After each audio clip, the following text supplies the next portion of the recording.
When we think about Rome at its height, it's easy to imagine emperors crowned in gold, legions marching under crimson banners, and the roar of the Colosseum filling the air. But behind that image of grandeur lay a darker truth. By the mid-3rd century, the empire was tearing itself apart from the inside. No regime was stable, no throne was safe, and no emperor could trust even the soldiers who swore to defend him. Rome had always been a world of ambition. Ambition built her aqueducts. Ambition conquered her enemies. Ambition carried her banners across 3 continents. But ambition had turned against her. In the 3rd century, ambition no longer built Rome, it devoured her. Between 235 and 284 AD, history remembers this era as the crisis of the 3rd century. A crisis of politics, of armies, of loyalty, and of survival. In just 50 years, Rome saw over 24 emperors rise and fall. Some lasted only weeks. Others barely sat on the throne, before being murdered by the very men who had raised them to power. The story begins with the death of Severus Alexander, the last emperor of the Severan dynasty. He had tried to buy peace with the Germanic tribes, paying them off with gold rather than facing them in battle. To the legions, it was weakness. Their loyalty snapped. In a mutiny, the young emperor was murdered by his own troops. His death opened the floodgates. From that moment, power no longer flowed from the Senate or the people of Rome. It flowed from the army.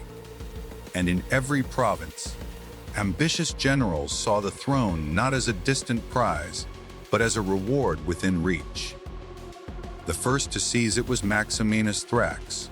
A man of gigantic stature, born in the provinces, he rose from humble origins in the ranks of the legions. His soldiers adored him for his strength and brutality. But in Rome, the Senate despised him. They saw him as a barbarian in Roman armor. Maximinus spent his reign on campaign, waging war on the frontiers, raising taxes to pay his troops, and ignoring the traditions of Roman politics. But the Senate struck back. They declared him an enemy of the state, and revolts broke out across the empire. When Maximinus marched to suppress them, he was betrayed and murdered by his own men. Another emperor had fallen, and another would rise in his place. This became the pattern of the age. The empire's borders stretched thousands of miles, and with every frontier guarded by legions. Every frontier commander was a potential emperor. If his soldiers proclaimed him Augustus, he had no choice but to march on Rome or be killed for refusing. But Rome could not tolerate 2 emperors at once.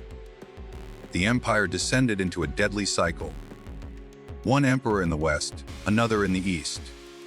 One backed by the Rhine legions, another supported by the Danube. Each claiming legitimacy, each branding the other a usurper. And every time their armies clashed, it was Romans who slaughtered Romans. Imagine the scene: 2 armies meeting in the plains of Italy, both carrying the eagle standards of Rome, both wearing the same armor, fighting with the same weapons, swearing loyalty to the same gods. Yet on that day, one side was Rome, and the other, the enemy. Brother killed brother. Legion clashed with legion, and the empire bled itself dry. Civil war consumed everything. Gold that should have paid for roads, aqueducts, and walls was poured into bribes for soldiers. Men who should have been defending the frontiers were pulled into endless wars of succession. Entire provinces starved while emperors raised new taxes to fund their campaigns against rivals. And while the empire consumed itself, its enemies watched. The Goths crossed the Danube, raiding deep into the Balkans. The Franks and Alemanni broke through the Rhine defenses. In the east, A new power rose. The Sassanid Persians. Their king, Shapur I, was ruthless and ambitious. He struck into Roman Syria, captured cities, and humiliated Roman armies. In 260 AD, he even captured the Emperor Valerian alive on the battlefield. The only Roman emperor ever taken prisoner by a foreign enemy. Valerian's fate was worse than death. According to tradition, he was used as a human footstool for Shapur, forced to kneel when the Persian king mounted his horse. When he died in captivity, his skin was flayed, stuffed with straw, and displayed in a Persian temple as a trophy. For the Romans, it was a humiliation beyond imagination. At the same time, the empire itself fractured. In the west, the Gallic Empire broke away under Postumus, ruling Gaul, Spain, and Britain as an independent state. In the east, the wealthy city of Palmyrene, under Queen Zenobia, carved out its own empire, seizing Syria and Egypt. Rome, once the master of the Mediterranean, was now split into pieces. The capital itself grew weaker. The Senate, once the proud guardian of Roman law, was powerless. Its decrees carried no weight outside Italy. Real power belonged to whoever commanded the strongest army. The people suffered most. Cities once protected by legions now lived in fear of them. Civilians never knew whether soldiers marching through their streets were allies or enemies. Roman armies looted Roman towns, burned villas, and seized food like invaders. For the average farmer, the line between Rome's soldiers and barbarian raiders had all but vanished. The historian Zosimus later wrote that in these years, Rome seemed to devour itself. It was no exaggeration. The empire that had conquered the known world now collapsed under the weight of its own ambition and greed. And yet, through this chaos, something remarkable happened. Rome did not die. Not yet. In the darkest years of the 3rd century, emperors like Gallienus, Claudius Gothicus, and Aurelian fought to restore order. They faced invasions, rebellions, and betrayals, yet somehow they held the empire together, even if by fragile threads. Aurelian, the restorer of the world, reconquered the breakaway Gallic and Palmyrene empires, proving that Rome's might had not yet vanished. But even he, like so many others, fell to assassination. No emperor could escape the cycle. No victory was ever final. By the end of the 3rd century, one truth had become clear. The empire could not survive like this. It could not remain united under one man when every general with an army could claim the purple. Something had to change. Rome needed a new system, a new order, a new way to govern. That change would come in the reign of Diocletian, and with it, the empire would be divided into East and West. 2 worlds, 2 destinies. But before that reinvention, Rome would endure its darkest nightmare, 50 years when civil wars, invasions, and betrayals nearly brought the eternal city to its knees. Rome's throne was the most powerful seat in the ancient world, but in the 3rd century, it became the most dangerous. To be emperor was not a triumph. It was a death sentence delayed. The crown passed from hand to hand, not through orderly succession, but through the chaos of mutiny and assassination. The empire was no longer led. It was auctioned, seized, and stolen. The age of soldier emperors. After Severus Alexander's death, one soldier after another rose to power. They were not noble statesmen groomed in politics. They were generals, hardened by war, elevated by the legions that demanded payment for their loyalty. Maximinus Thrax set the tone. He had no ties to the senatorial class, no dynastic claim, no patrician refinement. He was a brute, a man of enormous size and strength, said to eat more than his entire staff combined. His rise was not a matter of legitimacy. It was a warning. From now on, emperors would be made by the army, not by Rome.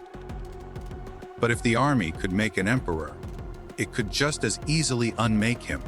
Maximinus was killed by his own soldiers while on campaign.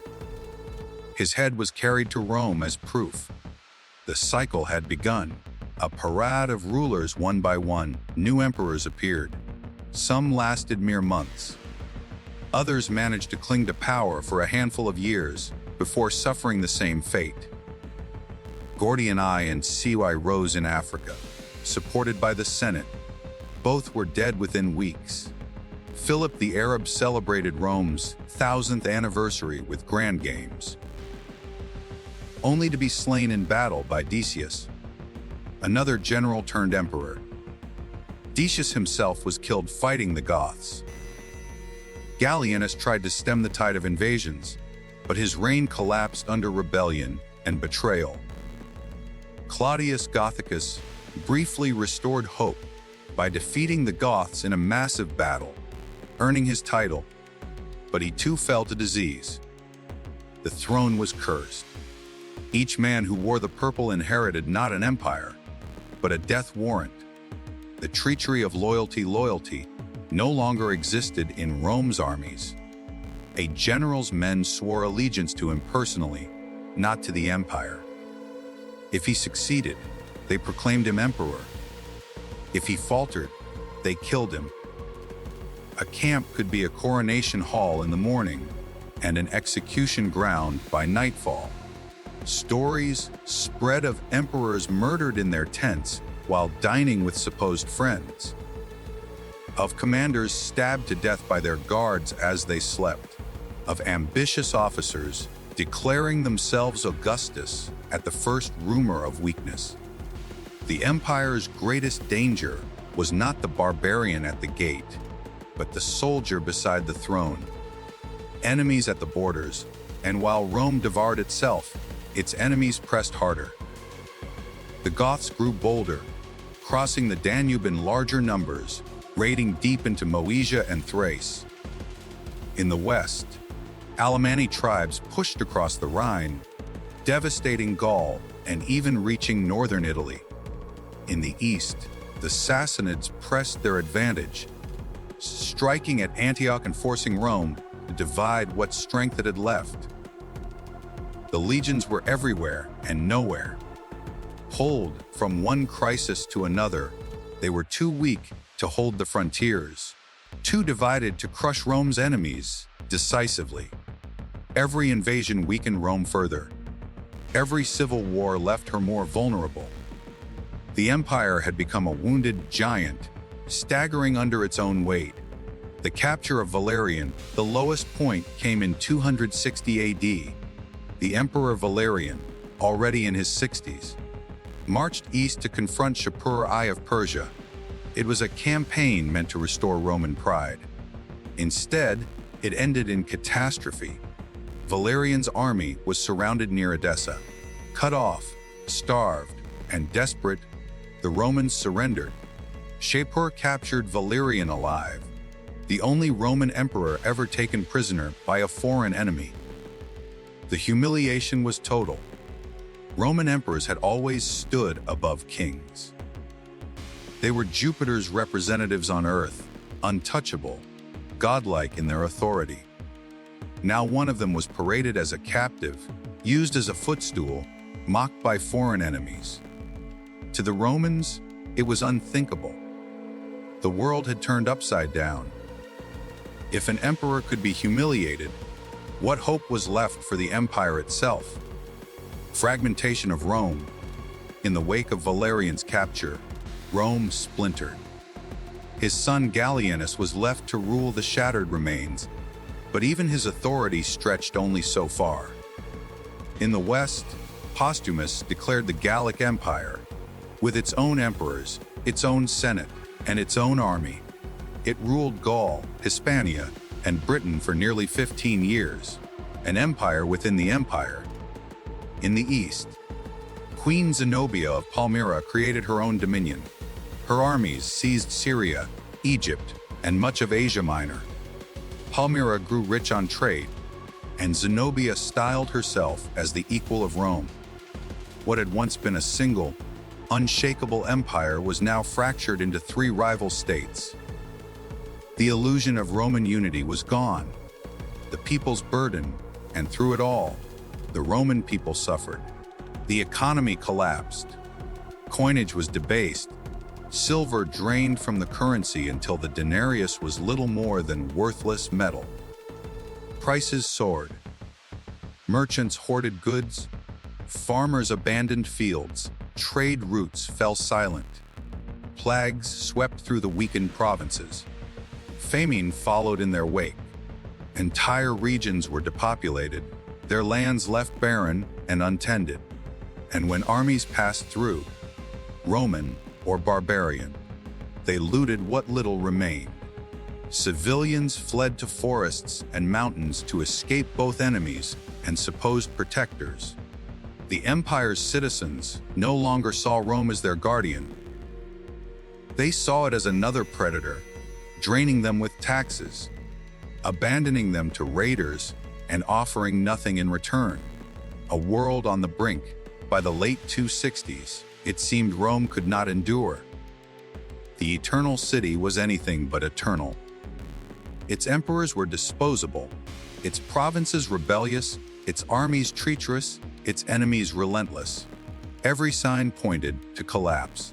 The empire that had once conquered the Mediterranean seemed destined to vanish into the same dust as the kingdoms it had destroyed. And yet, Rome endured. Somehow, through sheer will, through flashes of brilliance, through the resilience of its people, it survived the storm. Emperors like Claudius Gothicus, Aurelian, and Probus clawed back territory, restored order, and proved that Rome still had strength left in its veins. But survival came at a price. The old ways had failed. The Republic was long dead, the Senate powerless, the traditional system of one emperor ruling from Rome impossible. The empire could no longer be governed as it once had been. To survive the chaos, it would need to reinvent itself. And that reinvention would come under Diocletian. But his solution would not heal the wounds. It would divide them. Rome had survived the storm, barely, but survival was not enough. The empire was exhausted, broken by civil war, humiliated by defeat, and divided against itself. If Rome was to endure, it needed more than another soldier emperor. It needed something new. It needed reinvention. The rise of Diocletian in 284 AD, a new figure emerged from the chaos. Diocletian. Born in obscurity on the Dalmatian coast, far from the aristocratic heart of Rome, he rose through the military ranks by sheer skill. When the Emperor Carus died mysteriously on campaign, Diocletian was proclaimed by his soldiers. But unlike those before him, he was not content to rule as just another claimant. He understood the truth. One man could no longer control the empire, not when its frontiers stretched from Britain to the deserts of Arabia. Not when enemies attacked from every direction at once. Not when every general was a potential usurper. Rome was too vast, its problems too complex, its crises too many. If the empire was to survive, power had to be shared. The birth of the Tetrarchy in 285 AD, Diocletian made a decision no emperor had dared before. He divided the empire. Not permanently, not in theory. Rome was still one empire, one people, one destiny. But in practice it became two. The Western Empire, ruled by his colleague Maximian, and the Eastern Empire, ruled by Diocletian himself. To strengthen the system further, each emperor appointed a junior partner, a Caesar, to serve as heir and co-ruler. 4 rulers in total, 4 centers of power. This was the Tetrarchy. The logic was clear. No longer would Rome wait helplessly as threats piled up. Now, each ruler would guard his own frontiers, command his own armies, and respond to crises directly. The east watched the Danube and the Persians. The west guarded the Rhine and the Gauls. The Caesars learned by governing smaller regions, prepared to succeed their Augusti when the time came. Rome was no longer the empire of one man. It was the empire of four. Two Romes in practice, the division created two worlds. The east was strong. Its cities, Antioch, Nicomedia, later Constantinople, were wealthy, fortified, and vibrant with trade. Its frontiers, though threatened, were defensible. Its economy was more stable, its people more numerous. The west was weaker. Its capital shifted uneasily, first Milan, later Ravenna. Its frontiers stretched across the Rhine, exposed to relentless Germanic pressure. Its economy struggled with irregular harvests, declining populations, and constant invasions. Even Rome itself, once the beating heart of empire, was fading into symbolism. The emperors no longer lived there. The city was still revered, but it was no longer the center of power. What had begun as an administrative solution planted a permanent fracture. The empire was one in name, but two in reality. For a time, the tetrarchy worked, the borders were stabilized, rebellions crushed, rival usurpers eliminated. Diocletian himself marched east, defeating the Persians and reasserting Rome's dominance. Maximian guarded the west, holding the Rhine frontier and restoring confidence among the battered provinces. The Caesars served faithfully, proving the system could endure beyond the lives of its founders. The coinage was reformed, taxes reorganized. The empire, bleeding and fractured for 50 years, finally breathed again. For the first time in generations, Rome felt stable, strong, even eternal. But this stability came at a price. Diocletian ruled with an iron hand. Gone was the old illusion that the emperor was merely the first among equals, a citizen chosen to serve. Now, the emperor was a godlike figure. Ceremony, ritual, and distance surrounded him. Subjects prostrated themselves in his presence.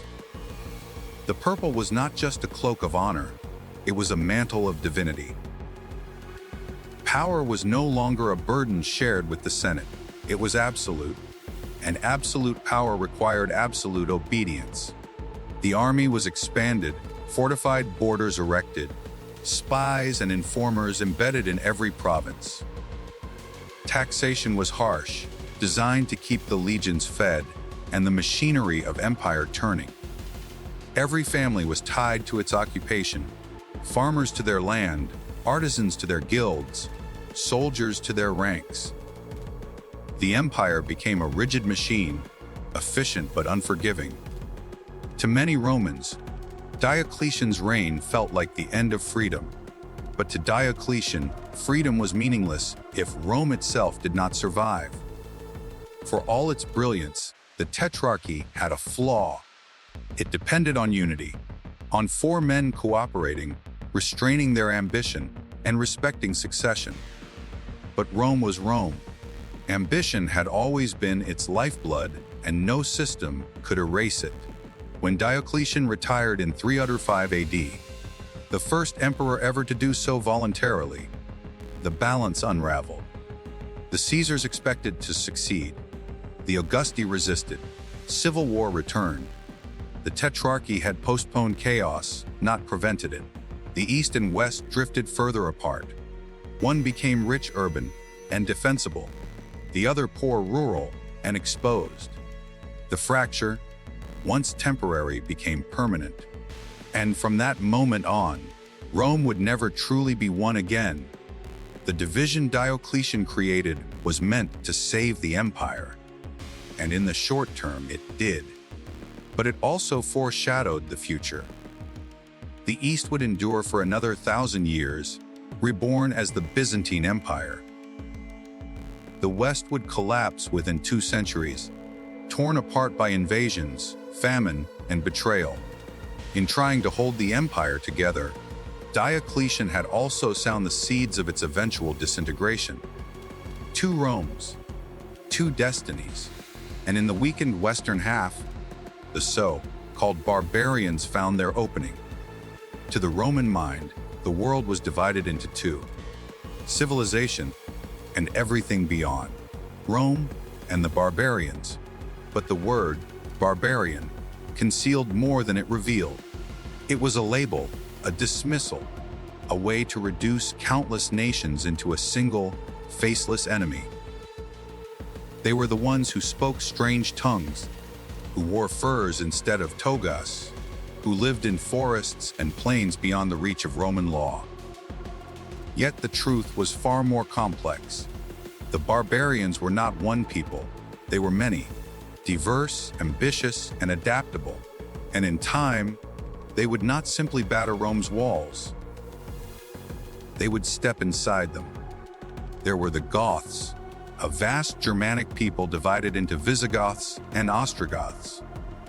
They were semi-nomadic, but not primitive.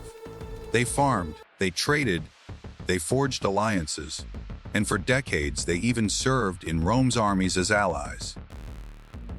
There were the Vandals, restless wanderers who swept across Gaul and Hispania before carving out a new kingdom in North Africa.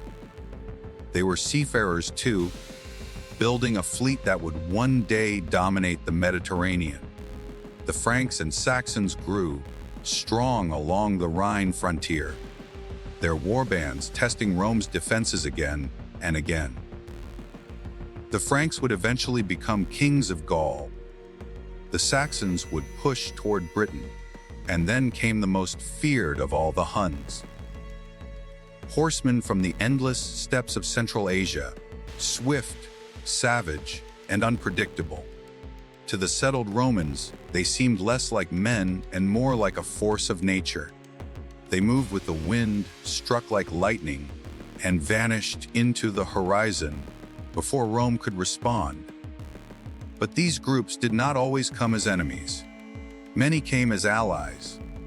Rome, desperate to defend its endless borders, often recruited them as foederati, federated tribes given land, pay, and status in exchange for military service. Goths fought in Roman legions. Franks guarded frontiers. Vandals served as mercenaries. Even the fiercest outsiders could be woven into the fabric of Roman power. Some became generals, even senators. They adopted Roman names, Roman customs, Roman gods. In time, they were not entirely outsiders, but something in between, half Roman, half barbarian, belonging to both worlds, yet fully trusted by neither. But Rome's embrace was always half-hearted. The Senate never truly saw them as equals. No matter how long they served, no matter how many battles they won, they were still barbarians, still outsiders. Distrust poisoned alliances. Tribes promised land were betrayed. Warriors promised pay went unpaid. Whole peoples who sought refuge were left to starve. Rome wanted the strength of the barbarians without granting them respect. And that arrogance ensured that cooperation could never last forever. And then came the Great Shock, the arrival of the Huns. Nomadic, brutal, and unstoppable, they swept across the steppes, pushing every tribe before them, like waves before a storm. The Goths felt it first. Pressed from their homelands near the Black Sea, they fled in desperation, seeking refuge inside Roman territory. Tens of thousands, men, women, children, entire nations, crossed the Danube, begging for protection. Rome allowed them in, but the officials who managed their settlement were corrupt. They extorted the Goths, starved them, even sold their children into slavery. The refugees who had come seeking safety soon turned to rebellion. In 378 AD, at the Battle of Adrianople, the Goths rose against Rome. And in a disaster that shocked the empire, they annihilated a Roman army and killed the Emperor Valens. Adrianople was more than a battle. It was a turning point. It proved that Rome's legions were no longer invincible, and it proved that the barbarians were no longer just raiders. They were here to stay. To call these events invasions is misleading. They were not always sudden, violent storms. They were migrations, vast, unstoppable movements of peoples driven by hunger, pressure, and fear. One tribe moved, displacing another, which in turn displaced another, until entire chains of nations were set into motion. Rome's borders became floodgates, and the empire, already weakened by division and corruption, could not control the tide. Not all who entered Rome's borders came as enemies. Many wanted what Rome promised: stability, wealth, and protection. Some tribes asked only for land to farm, for the right to live under Roman law. Others wanted recognition, titles, or a place in the imperial hierarchy. But desperation and mistrust turned these migrations into conflict. A promise broken here, a massacre there, and soon, cooperation collapsed into bloodshed. Some tribes became allies, others became conquerors. The line between the two was razor thin, and as the 4th century gave way to the 5th, more and more groups crossed Rome's borders. Not as raiders, but as settlers. Imagine the sight: columns of wagons stretching to the horizon, warriors on horseback guarding flocks and herds, women carrying infants, elders leaning on staffs, children playing in the dust. This was not an army. It was a people, a nation on the move. And Rome, once the conqueror of nations, now struggled to decide what to do with them. Should they be welcomed as allies, given land, absorbed into the empire's system, or should they be treated as threats, to be crushed before they grew too strong? Rome hesitated. Rome wavered. And in that hesitation, the barbarians pressed deeper. Each migration strained Rome further. Each betrayal turned allies into enemies. Each conflict drained what little strength the empire had left. The East, wealthier and more defensible, managed to absorb or repel many groups. The West, poorer and weaker, could not. The Rhine and Danube frontiers became open doors. Gaul, once the jewel of the western provinces, was carved apart. Spain became a highway for wandering tribes, and Italy itself, once untouchable, began to tremble. The empire that had once dominated the known world now stood on shifting ground. It was no longer a question of if the barbarians would enter Rome. It was only a question of when.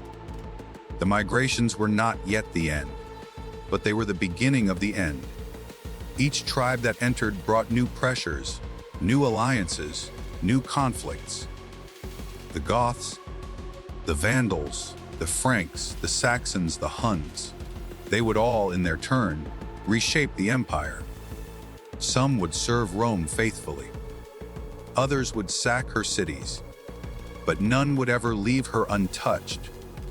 The barbarians had entered history's stage, and the empire would never be the same. Rome had always believed it could tame outsiders. It had turned enemies into allies before. Gauls, Spaniards, Thracians, all had been conquered, integrated, and Romanized. Why not the newcomers? But the migrations of the 4th and 5th centuries were different. They were larger, faster, and more desperate than anything Rome had faced before. And Rome itself was weaker, poorer, and divided. The empire no longer had the strength to absorb whole nations. Its diplomacy faltered. Its promises broke, and what could have been coexistence became conflict.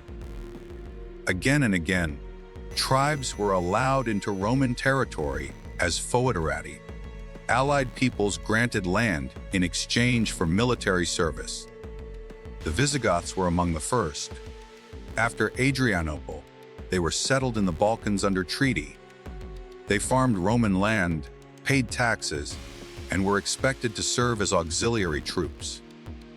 But the arrangement was uneasy. Roman officials exploited them, withheld supplies, and treated them as second-class subjects. The Goths, proud and armed, chafed under humiliation. What had begun as an alliance became a simmering resentment. And resentment was only ever one spark away from rebellion. Rome's bureaucracy was no longer the efficient machine it had once been. Governors and generals grew rich, while provinces starved. Promises of land or food to allied tribes were broken, delayed, or twisted into extortion. The Goths knew it. The Vandals knew it. Every tribe that dealt with Rome learned the same lesson. Rome's word could not be trusted. And when trust collapsed, so did order. Diplomacy gave way to violence. Refugees became raiders. Allies became invaders. One migration pushed another. The Huns surged into Europe, forcing Goths into Roman lands.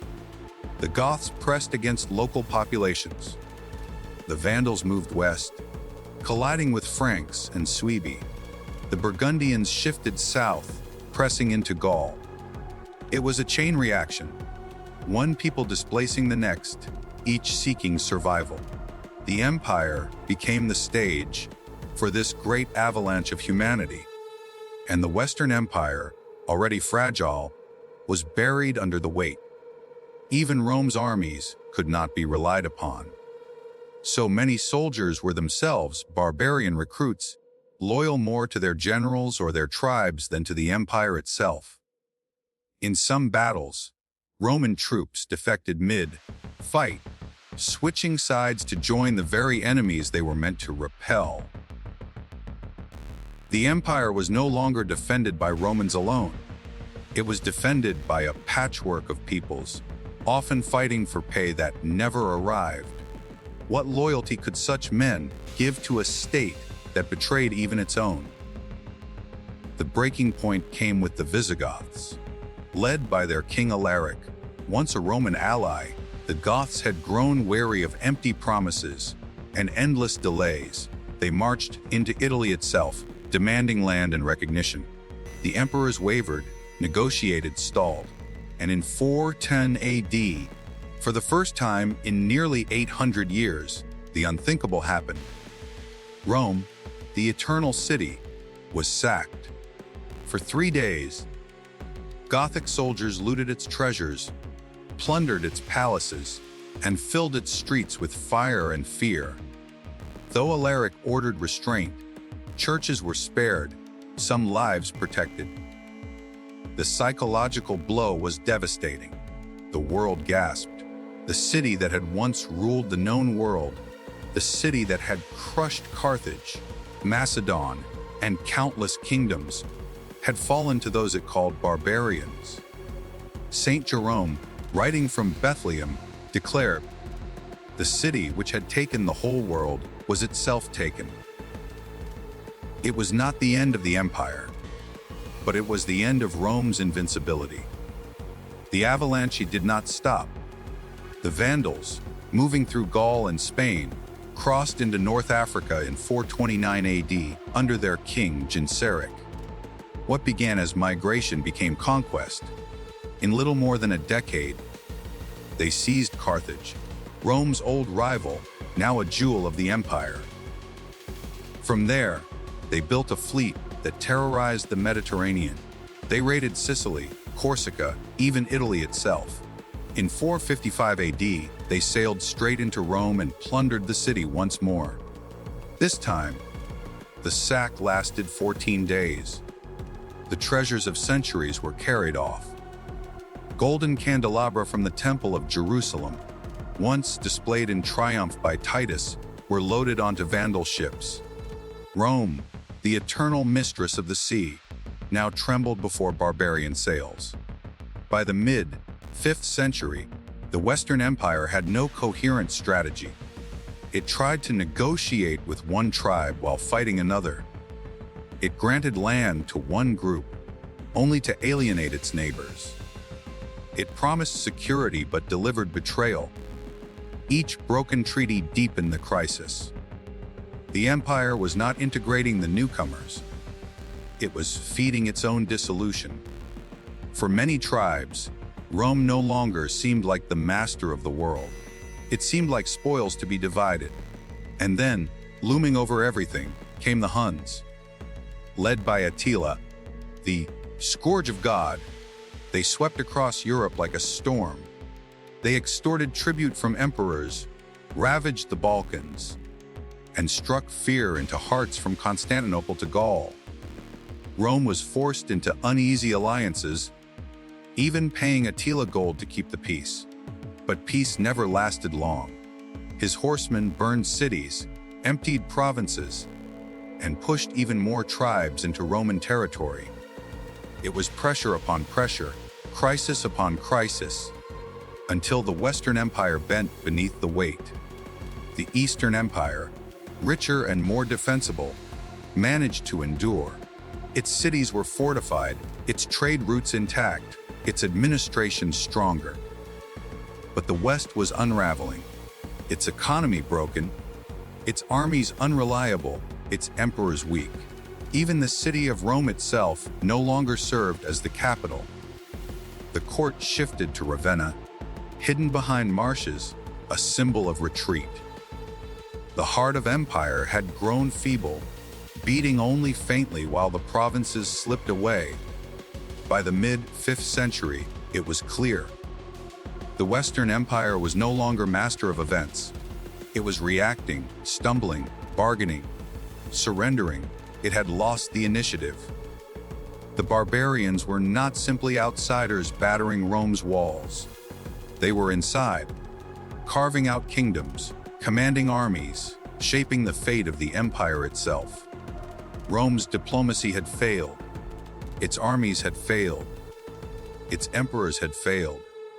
The avalanche had become unstoppable.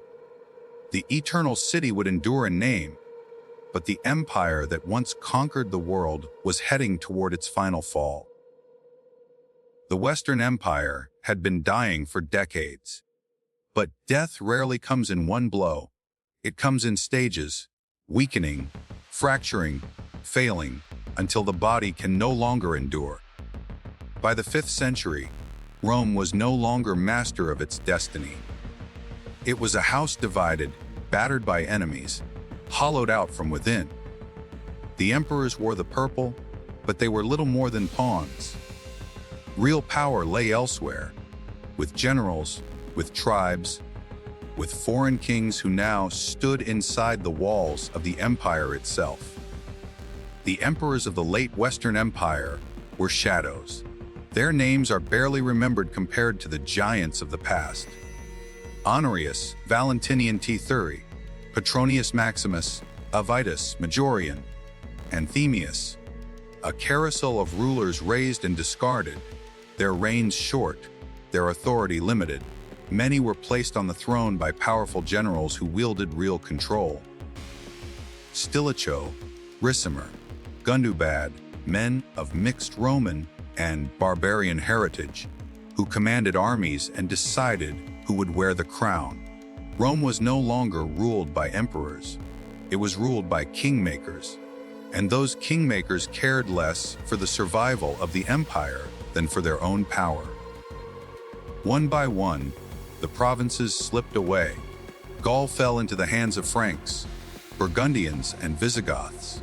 Spain was carved up by Suebi, Vandals, and Visigoths in turn. North Africa, Rome's grain basket, was lost to the Vandals, cutting off vital food supplies and revenues. The empire was shrinking. Once it had stretched from the Atlantic to the Euphrates. Now it barely controlled Italy and a few scattered territories. The Mediterranean, once proudly called Mare Nostrum, our sea, was no longer Rome's. It belonged to whoever had the strongest fleet, and often that was no longer Roman. the humiliation of 410 AD, when Alaric's Goths sacked the city, had shocked the world. But it was not the last.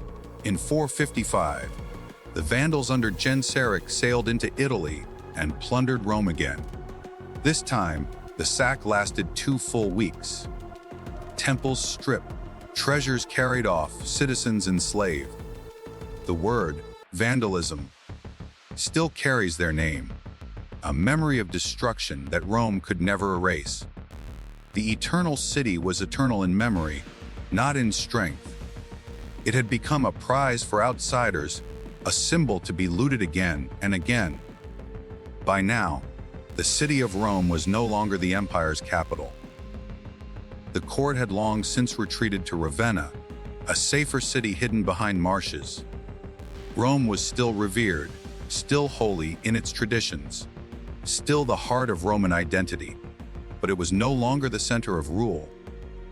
The emperors ruled from exile.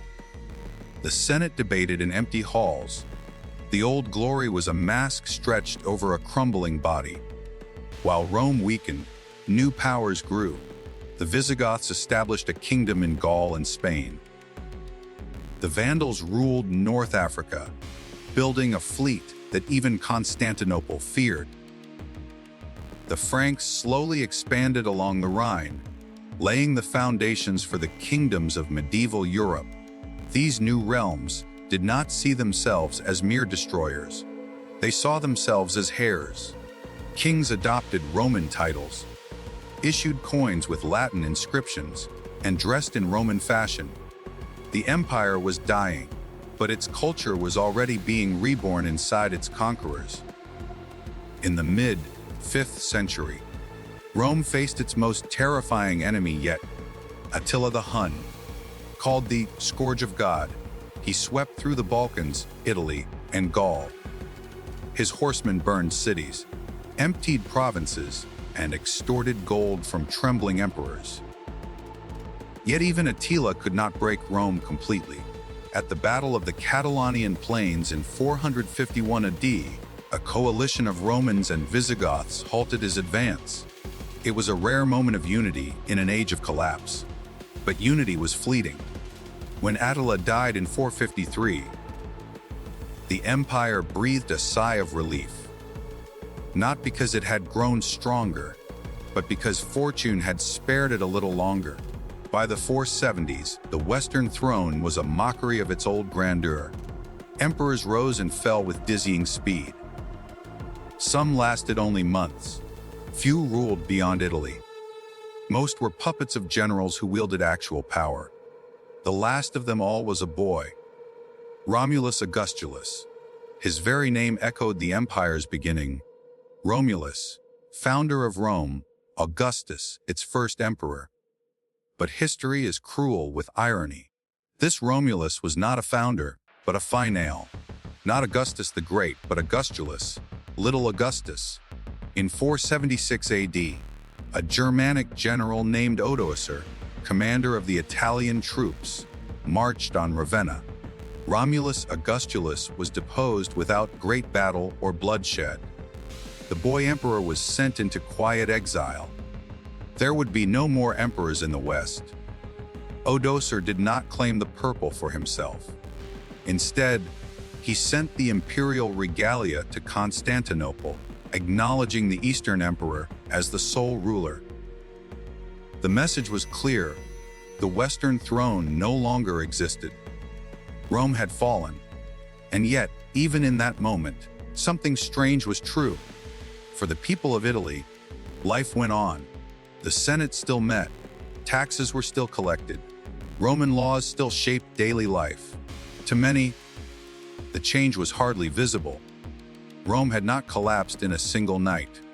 It had faded, transformed, passed into the hands of new rulers who claimed its legacy. The empire had died, but Rome, the idea of Rome, lived on. The Eastern Empire endured, reborn as Byzantium, ruling for another 1,000 years.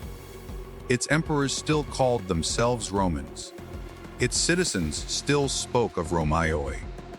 The people of Rome, in the West, The barbarian kingdoms carried on Rome's traditions. Latin survived, law survived, Christianity survived. The shadow of the empire stretched across the Middle Ages, shaping kings and kingdoms, inspiring popes and emperors. Rome the empire was gone, but Rome the memory never died. Even today, in our languages, our laws, our roads, our cities, we still walk in the footsteps of Rome. The story of Rome's collapse is not just the story of defeat. It is the story of transformation. Civil wars shattered its unity. Barbarians entered its lands. Migrations reshaped its world. But out of the ashes came something new. The Roman Empire had fallen, but its legacy became the foundation of Europe. And that legacy still whispers, 2,000 years later, that even empires can crumble, but ideas endure.